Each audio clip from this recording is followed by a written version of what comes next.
Assalamu alaikum. How are you doing today? It's Friday today, so Jumua Mubarak to each and every one of you.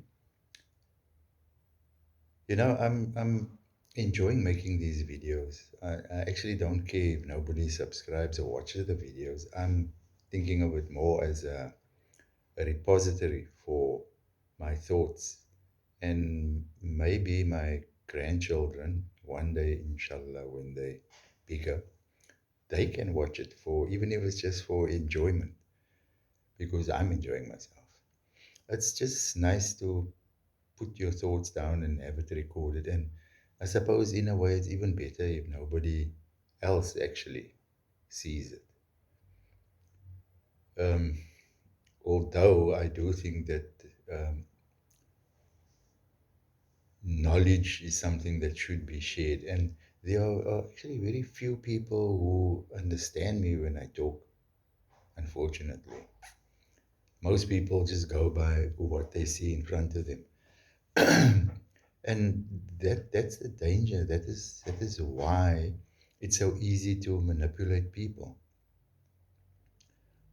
Just stop for a moment and think about how your opinions were formed, the things that you think about, and the attitudes that you have towards everything, towards life, towards religion, towards politics. How were those attitudes formed? You never read anything. You never went in detail into the history about whatever it is. Let's take let's take religion, something as important as religion. Okay, and let's take Islam because we are Muslims. Most of us, I know, here in South Africa, in Cape Town, South Africa, we went to madrasa as young people, and then we went to school. And many Muslim people and many Islamic scholars are of the opinion that there are two types of education. And for us, they refer to madrasa as Islamic education, and they refer to the government school as secular education of this earth, in other words. So you go there to go and learn things that enable you to get by on this earth, and you go to madrasa to enable you to get by in the afterlife, if you like. So they make that distinction. And that is the problem that I have. I mean, I was brought up like that. And so the problem that you have today amongst Muslims here is, first of all, parents focus on the so-called secular education. And why? Because they want their children to have good jobs. That's how we think. Not so that they can go up and set up um, institutions that can assist the community. No, so that they can have good jobs, because everybody is about jobs. Jobs. You must have a job. So if you go study at university, you're going to get a good job. Sorry, half. But that is how people think. And those opinions are formed by what they see immediately in front of their eyes. They don't read, they don't have any understanding. All that they see is the people who study, they're the ones who get the good jobs and they get good money, they drive nice cars. So they want their children also to have that. That's what they want their children to have. They have no notion that when the child goes and studies and when they concentrate on so-called secular education, they only develop their minds along one specific line. Even an engineer, for example, you take an engineer, what do they learn when they do engineering? If they do electrical engineering, they learn to draw on a board which they never use again. And then they learn things like electronics and electricity, depending on which stream they choose. They do mathematics, they do physics, and that's it. You can't get by with all that little bit of information, as intelligent as you think you are. You actually know nothing else. And with every field of endeavor, it's like that. If you go and study um, English, all that you know is English. At least people who study English, they read, but then they read a particular type of book, novels, which is fiction, and they live in a dream world. And that's why so many English teachers, and I'm a teacher, so many English teachers can't cope with life. They live in another world. They have problems. Most of them are divorced. Their children have problems. A lot of English teachers, the men, they're gay, and their children are gay. Why? Because they're not fulfilled. They're not whole human beings. Nobody uses the word wholesome nowadays. And what does wholesome mean? Wholesome means being a whole person and being well balanced. What does well balanced mean? It means being pulled from both sides by a mother and a father. That's a well balanced child. You don't get it anymore because everybody's a single parent or women walking around with children, one child, all over, not only here, all over the world. I travel a lot and I see it all over. That is what I do when I go and I travel. You go and learn from other people. You learn how they solve problems and you learn about the mistakes that they've made. They're making the same mistakes that we are making here.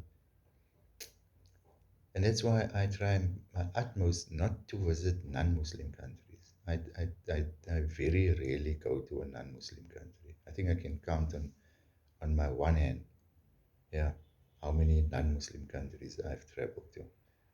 Because it's basically the same as here. This is a non Muslim country that we live in.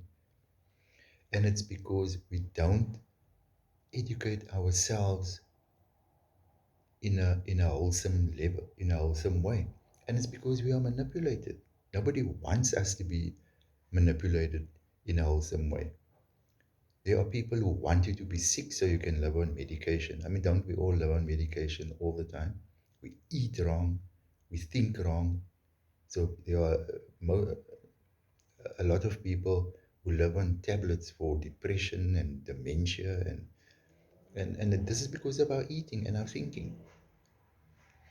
The human body is made up of a mind, a physical body, and a soul. And if all three are not nourished and nourished properly, then there's going to be illness. And you look at the food that they give us to eat, that they make available. It's so easily available. You can go buy it for cheap takeaways. And people live on takeaways. That's why people are getting fat. Look around you. Just look around you. Everybody's fat. And then go on YouTube and watch videos of not even 100 years ago. Just watch videos. Any video, one of those black and white videos. And the first thing that will hit you about the video right from the very beginning is how thin people were back then. Now, of course, you would think, oh, thin is undernourished, they were starving, it must have been terrible. No, they are not sickly thin. They look thin because we used to see fat people. And fat is obese. And it's because of the way we eat. And you can talk to Muslim people, but it's like it can't go into their skull, like there's some barrier up in their head. There's a hadith which says you must eat one third water, one third food, and one third you must leave filled with air, so leave it empty in other words.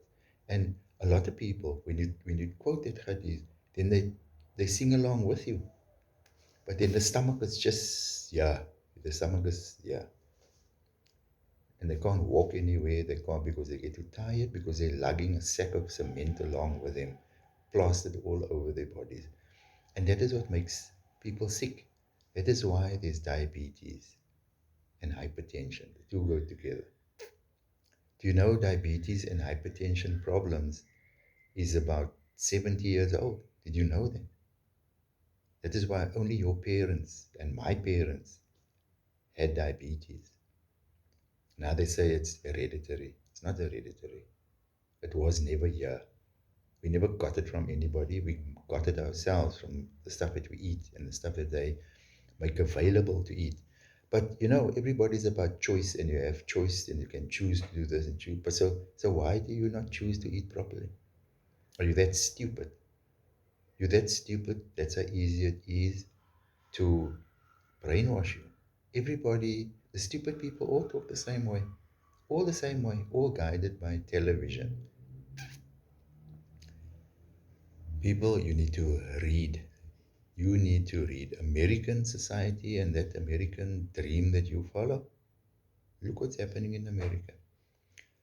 Russia has fallen and America is on their way out. So you need to think for yourselves. You need to follow and live according to something that has been sent down by the entity that created us, Allah Ta'ala. You're going to Jum'a now. Don't just go there and come out and then you carry on with your life that is so pointless and empty and dry. Like there's nothing that, like you're not sure. You're also taken up by this ambiguity that is encouraged by this Western society. We are not one of them. We live here, we find ourselves here, but we are Muslim. Be proud of being a Muslim. Be proud. Assalamu alaikum.